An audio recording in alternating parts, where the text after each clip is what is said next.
It's time for the Steve and Kyle podcast.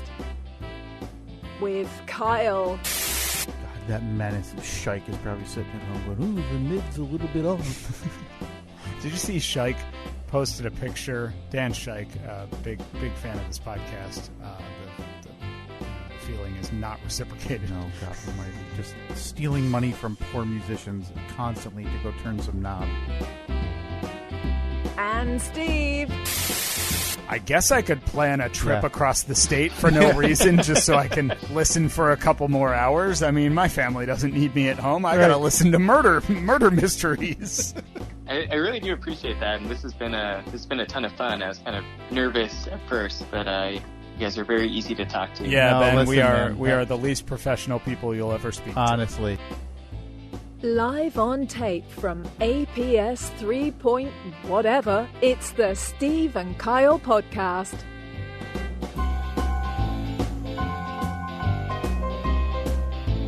Thank you, Melissa.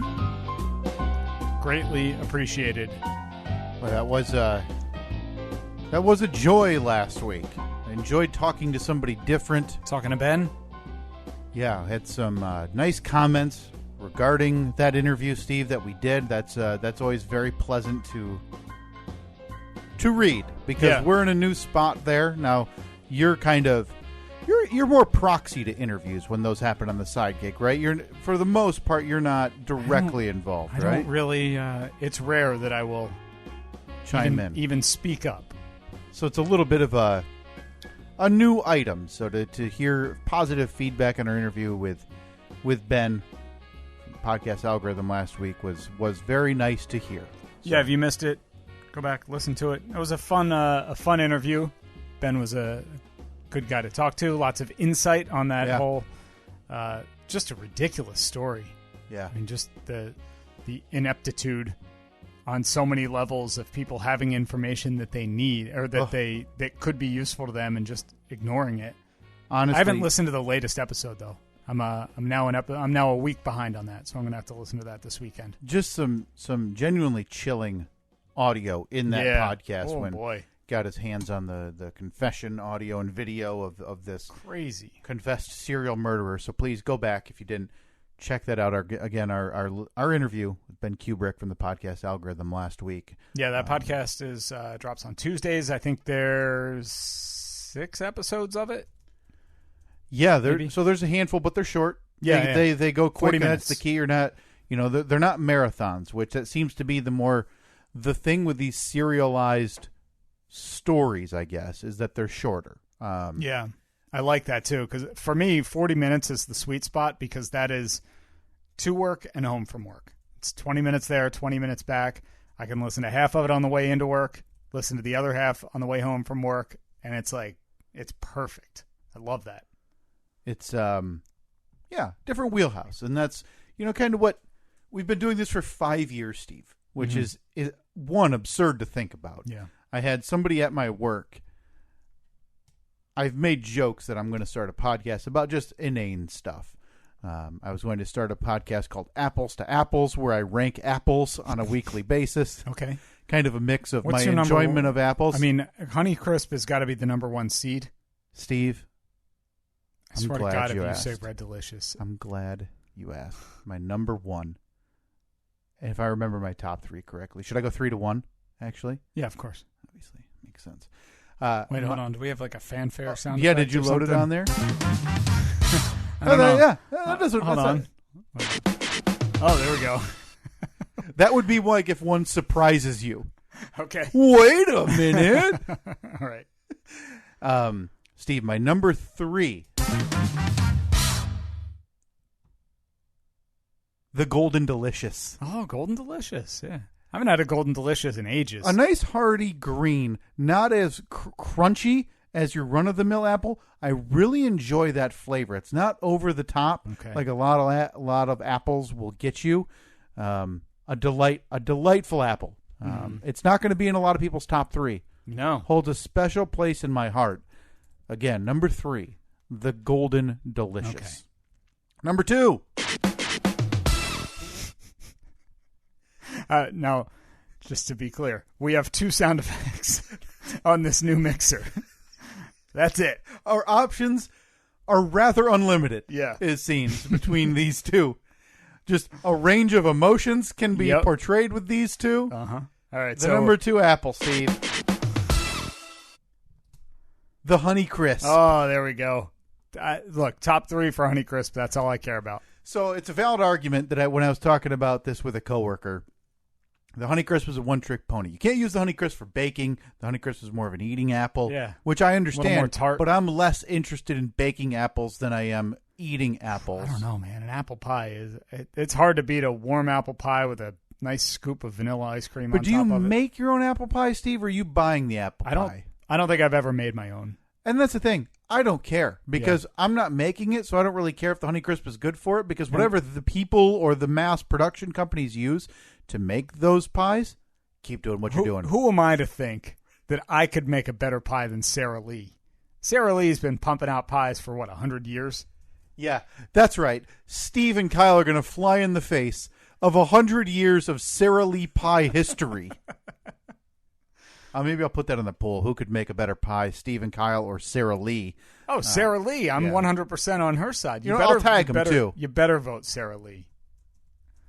The Honeycrisp, though. I mean, the one thing I get tired of with the Honeycrisp is every year I feel like it's closer and closer to like $4 per apple. They are a bit pricey. They are the most finicky apple to grow, and I think apple growers hate them because they are so difficult to grow, but they're so popular that they have to grow them. When I did Apple Day like a month and a half ago, when I was when I hit my plateau on the diet, I did 5 Honeycrisp apples that day, and sure, it cost me like $9, but it was a sound investment. I ate the entire day for $9. That's pretty good. Pretty good deal. I love the Honeycrisp. Now, before you reveal your number 1 apple here on Applecast. This is apples to apples. Apples to Thank apples. you. Right. Of course. Silly. If you want to sound dumb, call it Applecast. You could do a hashtag Applecast, maybe. If you're posting about it. Yeah. Are you just grab the apple and dive right in, or are you slicing it? Because I used to be a dive right in kind of guy, but lately, slicing it, I feel like the apple yield is so much higher. I get so much less waste. Sure. Because you know how when you bite into it, inevitably, it kind of has like that shape where there's still a bit on the top, still a bit on the bottom, and then the middle is all cored out from eating it.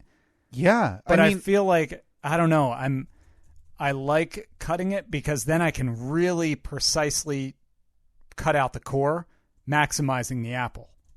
Sorry, I'm putting that on the poll as well. How do you eat your apples? Do you dive right in or slice it? Okay. And I don't do those. You don't have the slicer. You're manually slicing. I don't because they're very useful. They're a wonderful gadget. Absolutely. But it's a one size fits all. Yes. And in many cases, that's not ideal because general, some of those Honeycrisps are kind of small. Yep. You have some apple waste. Exactly. Yeah. And I am all about maximizing the apple. Sure.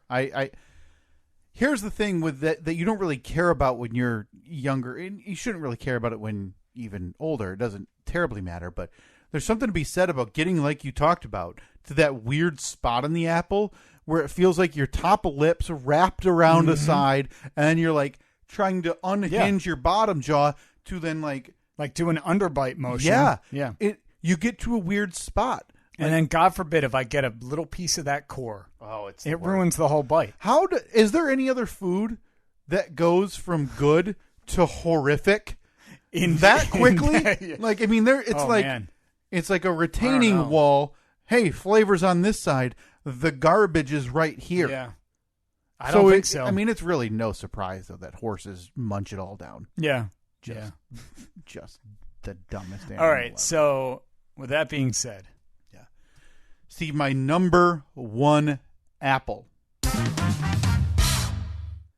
The Cosmic Crisp.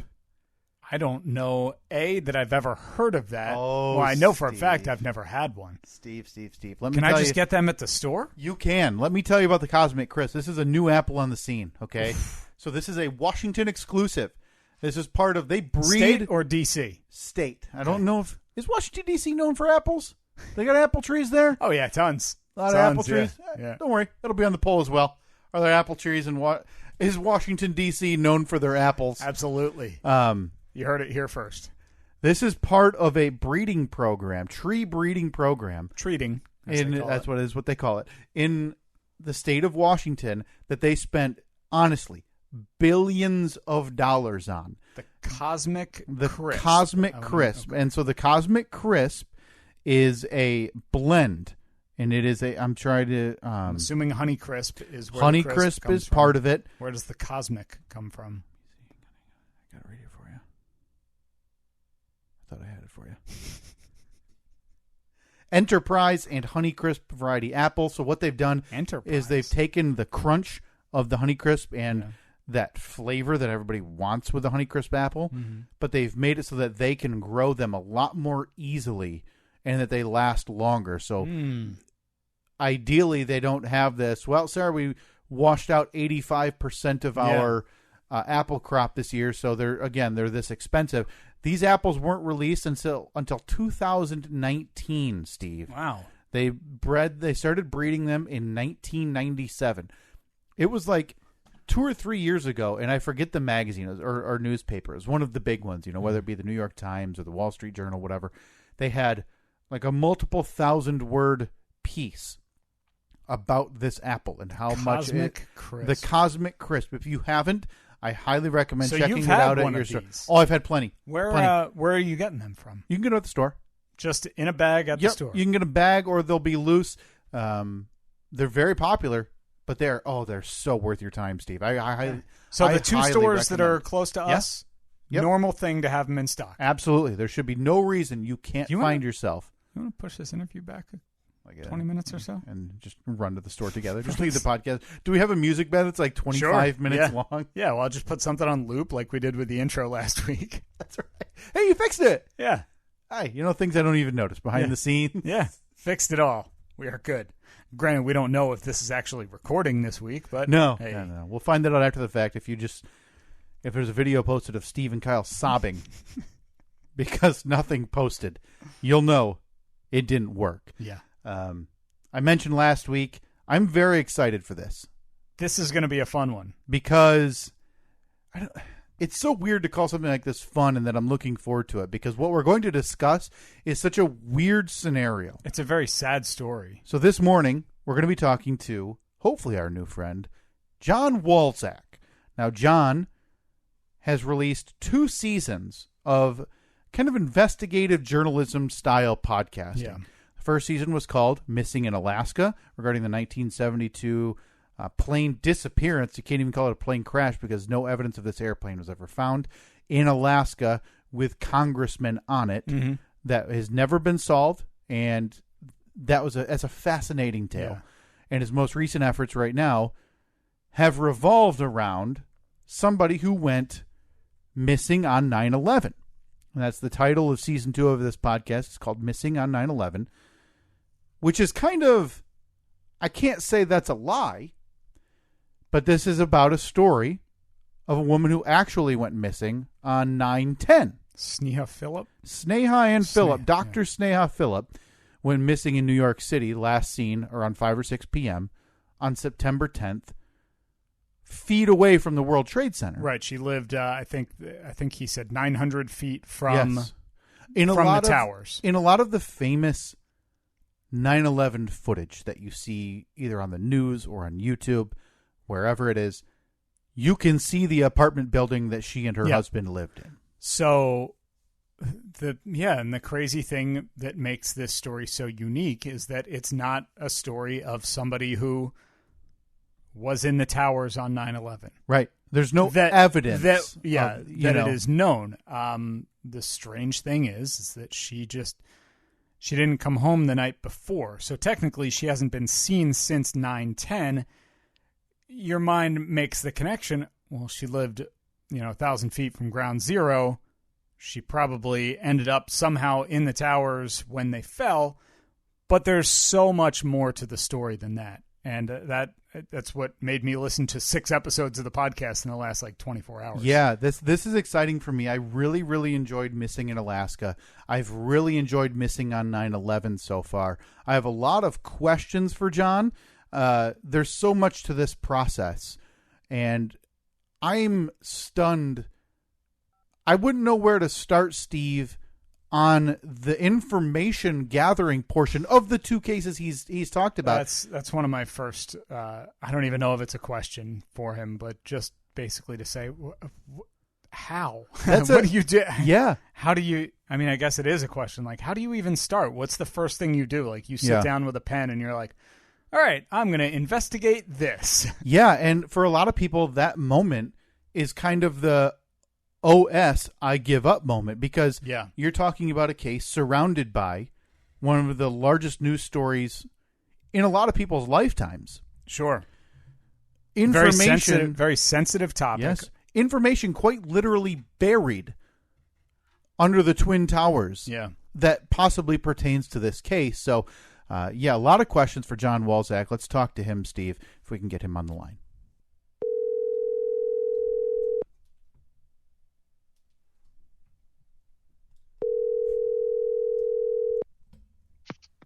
Hey, good morning. Hey, is this John? Yes, yeah, the one and only. How are you, John? It's the Steve and Kyle podcast. I'm doing well, and I have some sludgy coffee, so I'm good enough for the morning.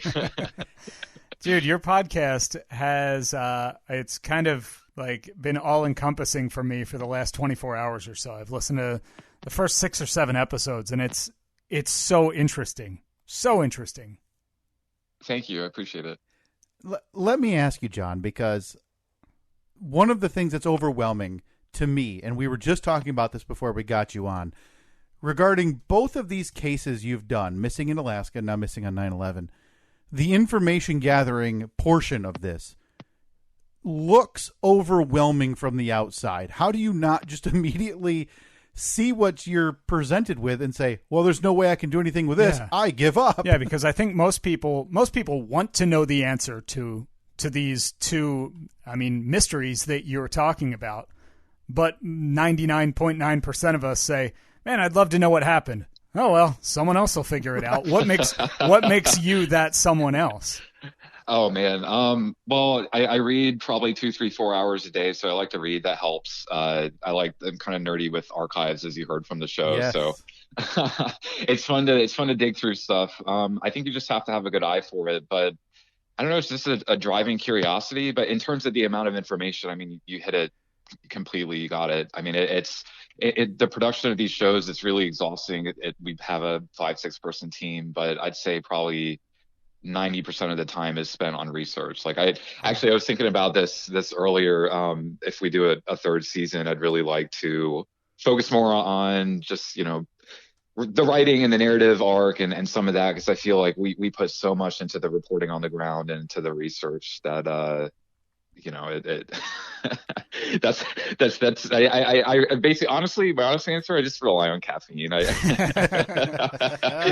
Just being able to, because once you commit to it and once you get those first couple hours of research in, then it probably sinks in like, all right, I'm kind of invested now, and I have to keep trying to find this, needle in the haystack or whatever you want to call it, piece of information that's going to connect all these dots.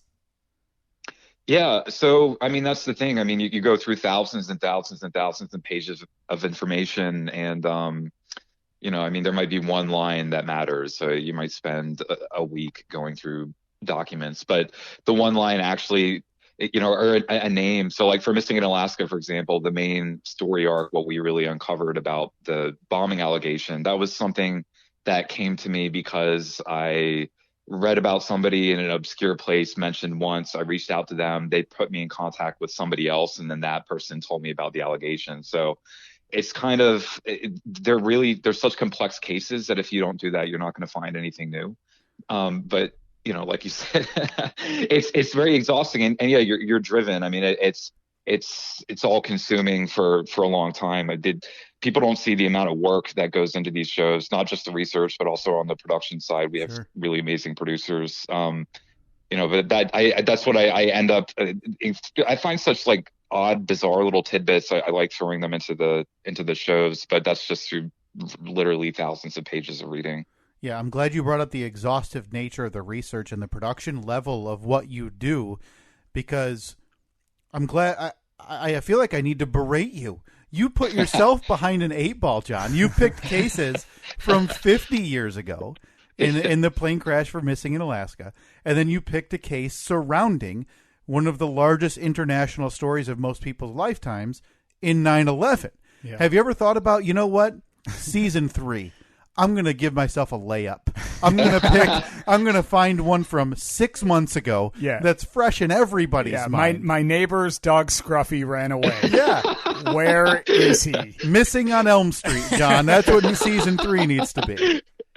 Honestly, it's something I've thought about. So like, I read so much that over the years I've built this like 2 or 3 page list of stories that just really fascinate me, and I always return to that when I'm thinking about what to do as a full length show.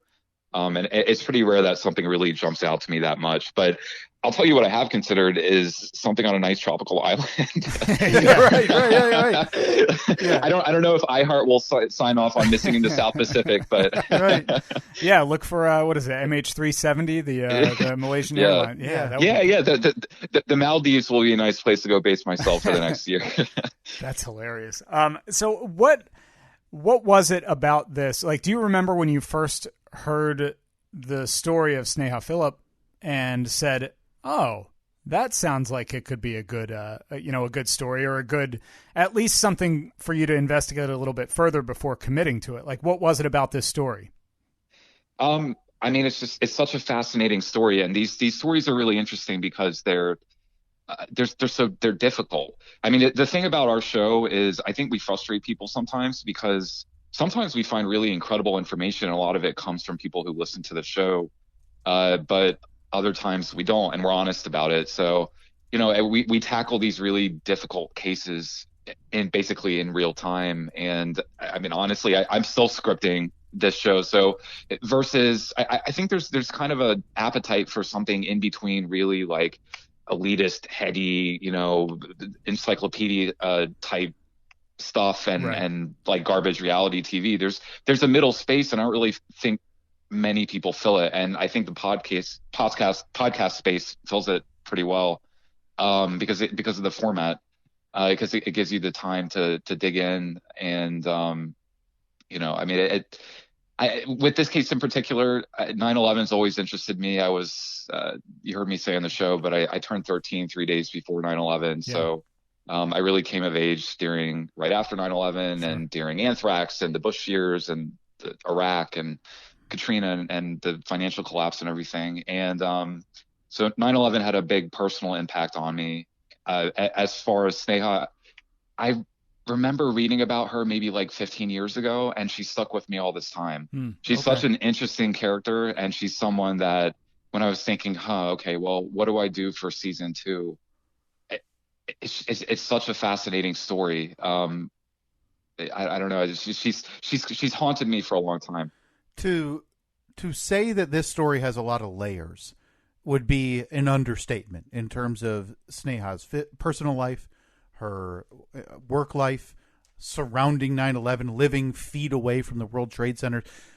Are there any of those items that you didn't either know about or weren't fully aware of going into this? I mean, there's some definite tension, I guess is the term I'll use, when you read and hear a lot about her ex-husband and the family and how they reacted after all of this happened. Was there anything of that you had no idea about going in, that you're like, oh no, this is a whole nother branch to this tree that I now have to dive into? Oh yeah, absolutely. So, I mean, that's part of the fun of the show and the research for me. If I knew everything going in, I wouldn't have to do the research, but it's digging through 1,000 pages of court transcripts and seeing a tiny detail about, was she wearing contacts or glasses? Why was there dirt in the shower weeks later when she had been repotting plants? Like, did so-and-so actually come home? Did somebody tell the truth about when the last time that they saw her, because they told multiple different stories to different people? So, I mean, there was a ton of new stuff. In terms of how difficult it was, I mean, it was really, really hard. I mean, it's a very tough case. It's a case where very few people wanted to speak, so we really had to hunt people down. And then in terms of the logistics versus missing in Alaska, we were on the ground in Manhattan in January and earlier this year, so at the height of COVID. So that just added another layer of complexity to the reporting. But yeah, I mean, I still, and the main thing though is we asked for people's help, and I felt like with Michigan, Alaska, I didn't want it to seem like a gimmick. And it really wasn't. I was amazed always at the level of detail that people notice in the show and that they bring to the show. Because, for example, like I had looked for probably 8 years for these ham operators who heard this mysterious radio communication the day the plane disappeared for season 1. And I couldn't find any of them. I thought they were all dead. And then it was a couple listening to the show in Wyoming, I think. And they're like, that name that he mentioned, is that, old Joe who worked on our house? And it was. And so they found this guy in a retirement home in Wyoming. So I think that's the thing. I push as far as I can personally, and we can as a team. And then we legitimately turn it over to the audience. And I've been surprised how helpful everybody's been. I was just going to ask you, because I love how interactive the podcast is, where you at the end of every episode, you assign homework. But you also talk about, like, midway through the podcast, you'll say, all right, pause, go to YouTube, type in this, type in that, to pull up specific videos so a listener can really visualize exactly what you're talking about. But I was going to ask you, with that homework, how effective is it? It seems like you just answered my question, though. Like, you get some really good leads from your tip line and from the email. Yeah, absolutely. So, I will say it was so effective with season 1 that I made the homework assignments for season 2 extremely specific, and we still do. Yes, you have. Yes, you have. Did you work at? I believe one of the ones where you asked, "Did you work at the department store that she was last seen?" And I thought, if he gets this, you might as well just have him just ask a question like, "Hey, who killed JFK?" Because somebody will send in the tip the following week. Like, everybody knows that was old Bob.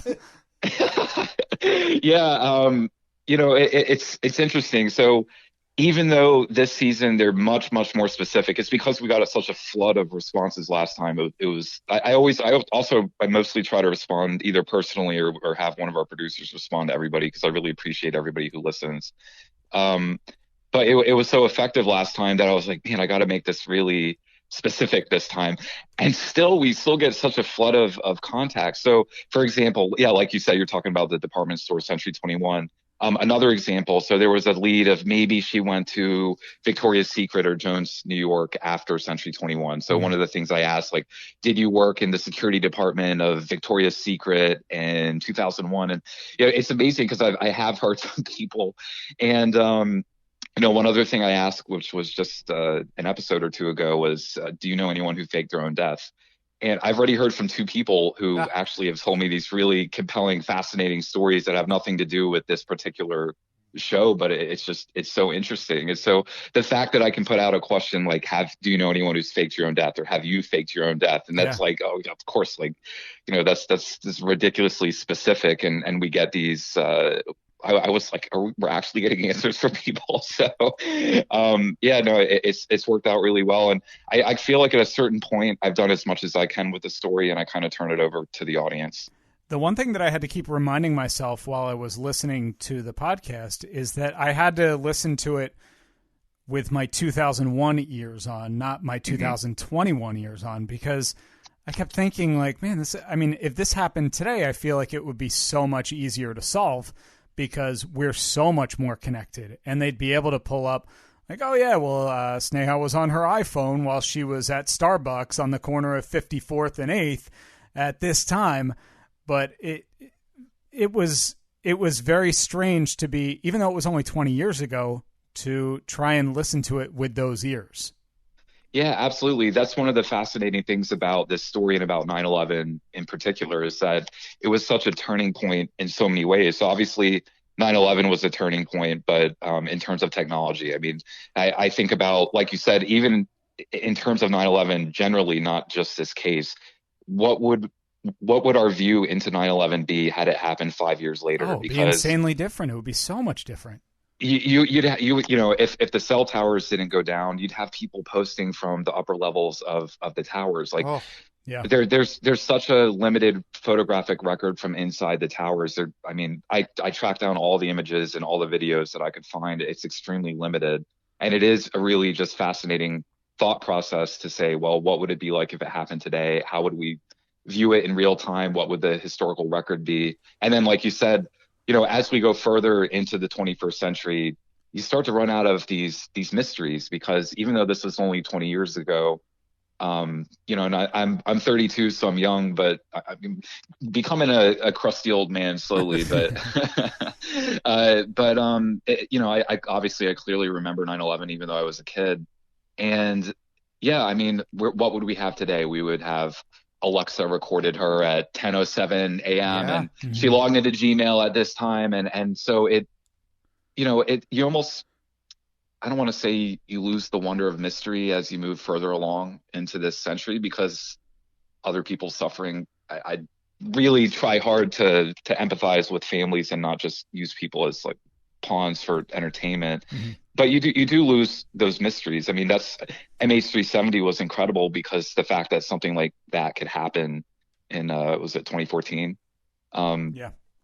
Yeah. So what would we know now? I mean, another example of that is surveillance footage. So you have a few frames of her at Century 21, and it's really fascinating. But what would you have today? I mean, she'd be caught on somebody's Ring camera. She'd be the detective at the time and her husband had to sit there for weeks, frame by frame, like looking through this grainy footage for her. Oh, so it's fascinating. One of the things that I'm so curious about is, how do you brace yourself? How do you prepare yourself to talk to family, friends, people who knew somebody involved in a tragedy like this? It takes a special kind of nuance, John, to get you in the mind frame to do that, I have to imagine. Yeah, it's difficult. So, I started my career as a print reporter at a newspaper in North Carolina, Asheville Citizen Times, if anybody's listening, Asheville. So I was a general assignments reporter and a crime reporter, and honestly, I hated it. I had amazing coworkers. I was very blessed to have that job, but part of that job is reaching out to families of crime victims. I remember, and just weird cases too. I remember reaching out to a mother of a kid who was 15 who was killed. I remember I had to interview a man who he had just proposed to a woman, and then she was struck by lightning on a mountaintop and killed. And so I hated doing that stuff. Believe it or not, I despise conflict. I also hate hearing my voice recorded. And Jeez, so John, you really picked the wrong career, man. Yeah, man. What are you doing? But I love investigating and I love hearing people's stories. But no, so think about this. So on top of it being families and friends of a possible 9/11 victim, I mean, it's a very complex case. She was a very complicated person, and many of them didn't want to talk. So a lot of them they just don't work with reporters.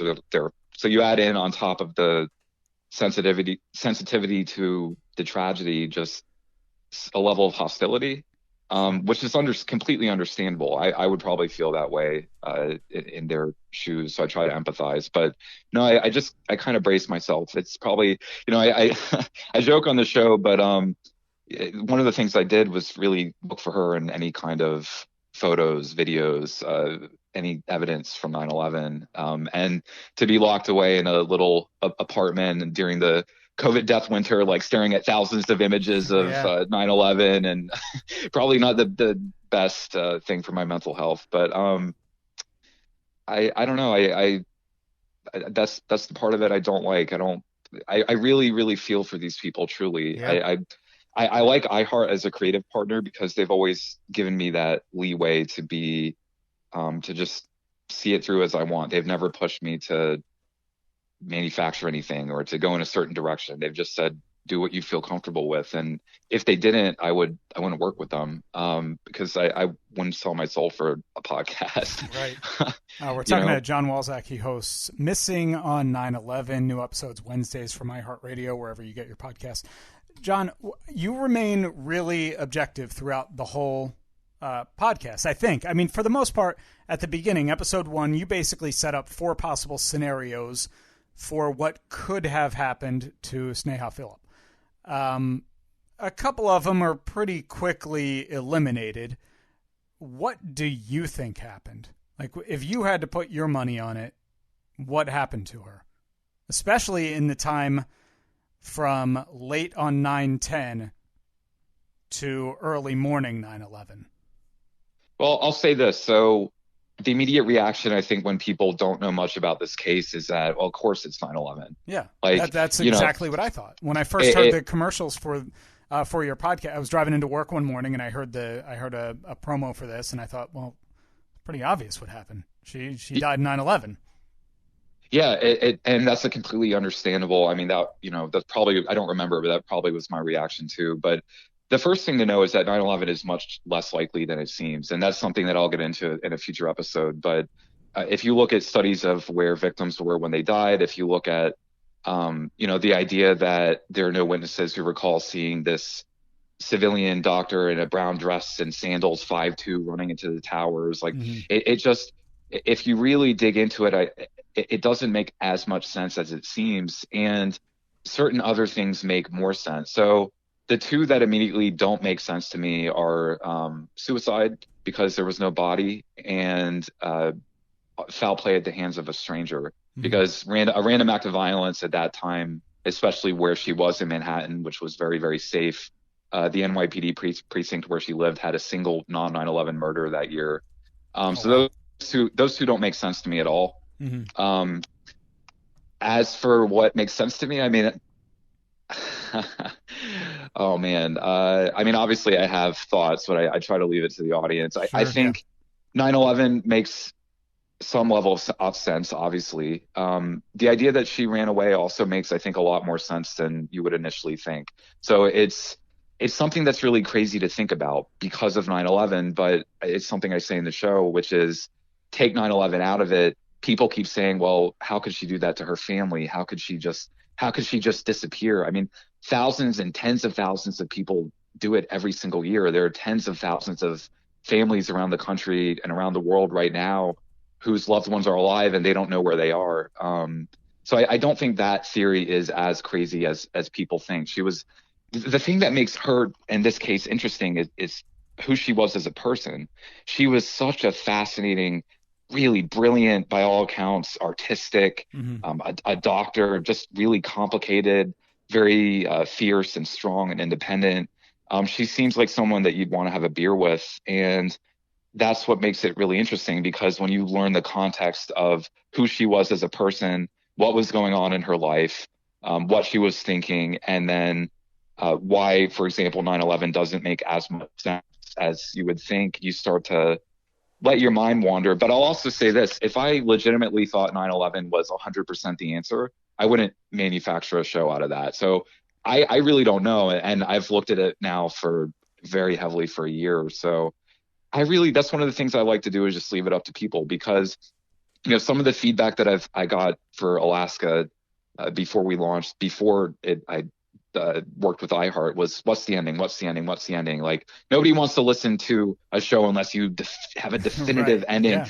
And I think sometimes you can get very close, right? So you can say, we found this is much less likely, this is very possible. And then I thought that feedback was crap, because people love stories without endings. That's just the story. Yeah. Those are the stories that they love the most. And, I don't think I'm any smarter than the audience. I think people are really, really intelligent, and people come to different conclusions. How do you balance your skepticism? And I am not putting words or thoughts into your mouth or brain. For me, though, listening, I get this sense, this uncomfortable feeling whenever I think about the interactions with Sneha's brother. You mention it multiple times, how some of his statements don't line up. Oh, the one that he gave to the news was completely fabricated. Right. And then you mention how he denies talking to the police, yet there's NYPD records saying that he did talk to the police. Have you been more nervous going into an interview that, was not being recorded? Have you been as nervous going into one of those? I do those very rarely. So typically I wouldn't do it, but he was a very important interview to get. Yeah. I'm not nervous for my physical safety. Sure. I'm nervous to be fair. I couldn't live with myself if I just took someone whose sister disappeared and twisted it in a way that I think unscrupulous other people sometimes do. So I think the biggest thing is really to think it through in my head and say, am I missing something? Like, I'm completely fine with pointing out inconsistencies and saying, this person said this, but it doesn't make sense, or they admitted that they lied, but is there a reason? Or, one thing that you deal with both of these shows are people's memories. So could it just be that they legitimately don't remember? And I think you kind of weigh, the amount of time and what it is you're asking them about. But yeah, I mean, it just, I don't know. I mean, it's nerve wracking to meet new people. This was like the interview with John. I mean, it was at a cafe north of New York during like the height of COVID. I wasn't really going out too much. I mean, it was thousands of people dying every day. It was a very grim winter day, but it's tough because, one of the things with this show. So on one hand, there are all these inconsistencies, and you definitely have, I think, a duty to ask about them. But also I really want to portray Sneha and people in other shows too, as people, as I tell that to the families, and it's really true. I mean, I wish I could play home video of her. I wish I had more. And I try really hard, and that's part of what makes it interesting is she's this unknown, complex character, and you're really trying to understand her, because to get to the answer, you have to understand her. But I try to just be fair, but at the same time call bull. Right. So I'm very, very, very careful with how I ask questions, and I'm also extremely careful with how I tell the story. One of the things that I really ask our producers when we look at scripts together is rip it apart. We have people on our team who are usually skeptics and people who take different approaches, and I really appreciate having the scripts before we air or record ripped to shreds, because sometimes I miss things sometimes, but together as a team we usually do a good job. It's funny, the way I think about it, John, is in the most recent Avengers movie, there's an iconic scene where Doctor Strange holds up one finger and he says, 1 out of 14,000 scenarios does this go well. I look at that as you walking in to talk to the brother of somebody who went missing on September 10th or September 11th. There's not many scenarios there where you can come out winning. It's going to be, if anything goes sideways, who's going to point the finger at a relative of somebody who presumably passed away on 9/10 or 9/11, and he can just sit there and say, he was poking and prodding into the personal life of somebody who died. And there you are. There's John Wolzak. John Wolzak, the dickhead. There he is. Yeah. I mean, I think it's completely fair. And you know what? It's fair to hear that from anybody, because if you're going to go at one of these stories and, like you said, it's somebody who presumably died on 9/10 or 9/11, and you're going to dig into their life, well, what's the purpose? What's the reason? And that's getting at, if I really purely fully thought 9/11 was the answer, I wouldn't manufacture doubt. I just wouldn't have done the story. Yeah. So I think the other way to look at it is there are very serious people in this case, detectives, judges, who have really serious doubts. Some of them spoke to me on the record, some of them spoke to me off the record. But it's not just me. And so I think if you look at, well, we're trying to figure out what happened to Sneha. There's a genuine, real question. What happened to her? What could be a likely scenario? And I think, for example, to rule out the idea of violence, random violence, you start to say, well, okay, 2 or 3 possible scenarios. And you think, well, even if you think 9/11 is the likeliest scenario, one of the things with both of these shows is that there was a very likely scenario. For the first one, it was bad weather. For the second, it was 9/11. And because there were really likely answers, just obvious, immediate answers, there was a lot of investigative work that wasn't done that in any other case would be done. Yeah. And so I think if there is an alternative explanation for her disappearance, I think the NYPD detective did the best that he could given the circumstances. But yeah, and in terms of just like digging into somebody's personal life, what needs to be included? I learn a ton that I don't put into the shows, and I ask myself, like, do you need to include this? Does all this nitty gritty detail about somebody's sex life need to go in? I mean, people would be interested in it, but yeah, it would be a dick thing to do. So I try to be empathetic. I mean, I know it sounds cliche and stupid, but it's true. Well, his name is John Walczak. He hosts Missing in Alaska. He also hosts Missing on 9/11, which we're talking about right now. New episodes available on Wednesdays. John, how many more episodes will there be in this season? So we're planning on 10 main and at least 2 bonus, but okay. I think for the first one we planned on 10 and ended up with 17. So right. What does John Walczak do? You spend so much time, and you mentioned you've been working on this one for the better part of a year. What do you do to wind down? I mean, this seems like it's so consuming, and you now have learned so much about the life of someone that honestly you've never heard her voice. You've never seen video of her, the way she walks, nothing. You're so all consumed. What do you do when you're like, okay, it's time to put the paperwork down? What is John doing on a random night when he's done working or researching? Honest answer, like I don't stop for like a year and then I just collapse at the end. So it's usually like get through, like have the coffee sludge. So I'm trying to finish this one, and then at the end of this one, I'm renting a house with friends at the beach in North Carolina. But I try to take just time where I just crash at the end of the day. I mean, honestly, naps are underrated. And they are. Yeah, they are. They're totally underrated. I take them all the time. Yeah, we'll put that on the poll for us this week too on our social media pages, John. Are naps underrated? Because that's a guarantee. Yeah. I'm very blessed to do this. I've only done this for 2 years though. So, I mean, before that, I've had normal jobs. I mean, I've worked everything from a dog kennel to CBS to movie extra to all kind of journalism, all kinds of stuff. So I'll do this as long as they'll have me, and then you'll look for me at the local soup kitchen. Right. So. Are your friends, do your friends just hate you though? I mean, because you said this consumed you for a year, and now you're going to go rent a house with them when you're finally done with it. But are they just calling like, hey, John, what's going on your, how you doing this Saturday? And you just go into this long rambling note about Sneha Phillip that they don't want to hear again. Yeah, especially this year with COVID. I'm like, what a great topic. Everybody's coming out of COVID. It's the summer. It's like, July 4th, we're free. And then I'm like, 9/11. Yeah. Hey, guys, you heard this fun story? Hey, guys, want to hear about the sexual harassment claims against this? You're like, no, John, no. John, one more question before we let you go. Now that life is returning to normal, how good are you at Best Fiends?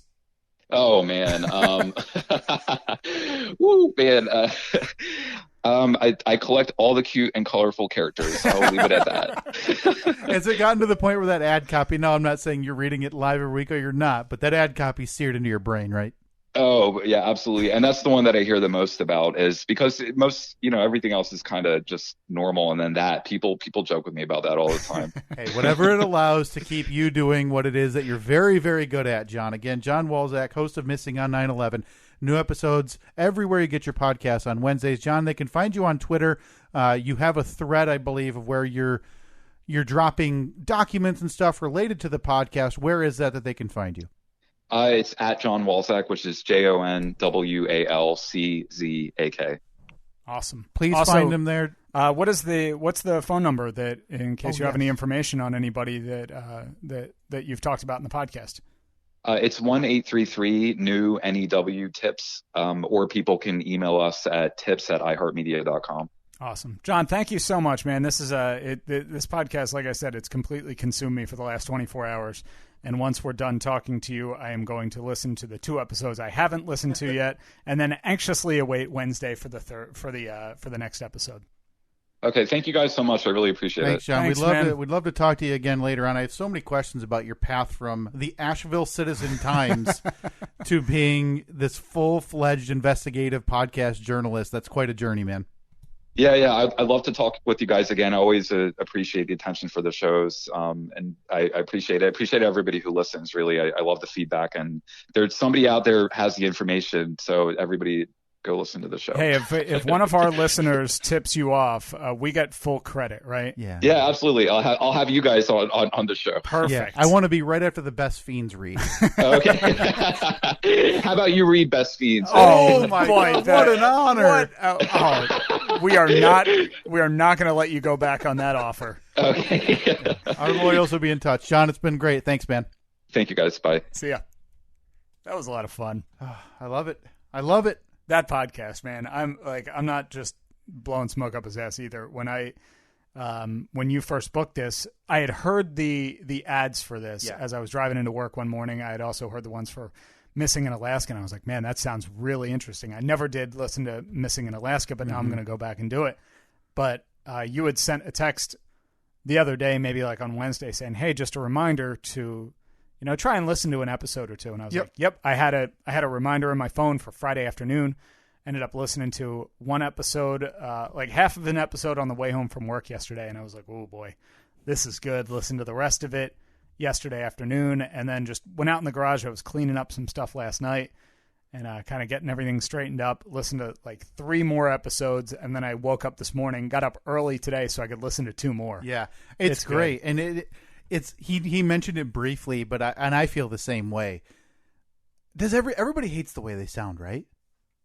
Yeah, I think it's just in my case, I'm just used to not liking the way I sound because it's been 20 years. But yeah, I think that's a fairly common thing. Because I listened to John, I listened in live. Again, I'm not blowing smoke. I listened to Missing in Alaska when this came out. I had started my new job in the office where I was listening to a lot of podcasts and stuff. I listened to it weekly as it came out, and I'm so glad he mentioned that story about how a listener tipped him off to the amateur radio operator. Yeah. It's such a fascinating saga that it actually worked out for him to be able to talk to that guy. Stunning work by John.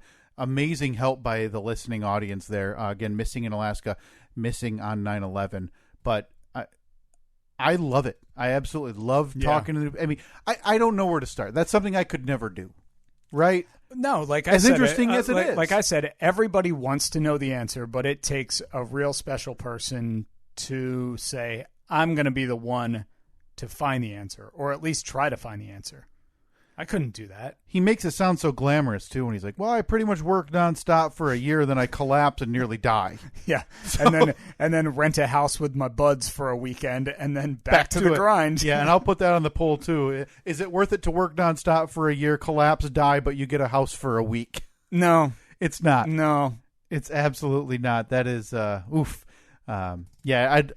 I'd love to follow up with them towards the end of the season when they're done with that. I'd love to talk to John. So a couple more episodes, you can get caught up. Missing on 9/11, Missing in Alaska. Yeah, Steve, should we recap the polls here before we end up getting out of here today? Let's do that in 1 second. I'm still trying to figure out the buttons over here.